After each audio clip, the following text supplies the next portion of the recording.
Yo, what's up mga ka-travel sa ngayong araw na to, nandito nga pala ako sa Eco Park. Yan, dito pa rin yan sa Cavite. Yan.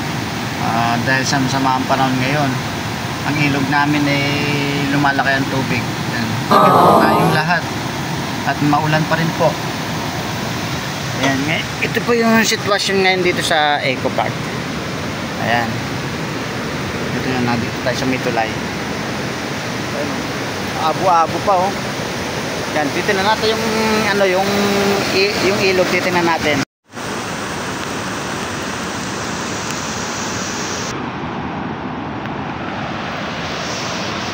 Grabe mga ka-trails, ang laki na ng tubig dito sa Eco Park. Yan, kung may bala kayo pumunta rito, naku, i-postpone na ninyo kasi talagang pag pumunta kayo dito siguradong anod kayo. Ayan, sa laki ng tubig at saka labo pati ang tubig.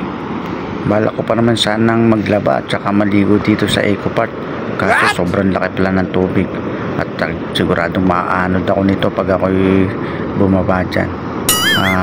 Siguradong lalaki pa ng lalaki mga ka-tourist dahil kasi walang tigil ang ulan, tsaka hindi natin alam, baka sa gubat malakas ang ulan.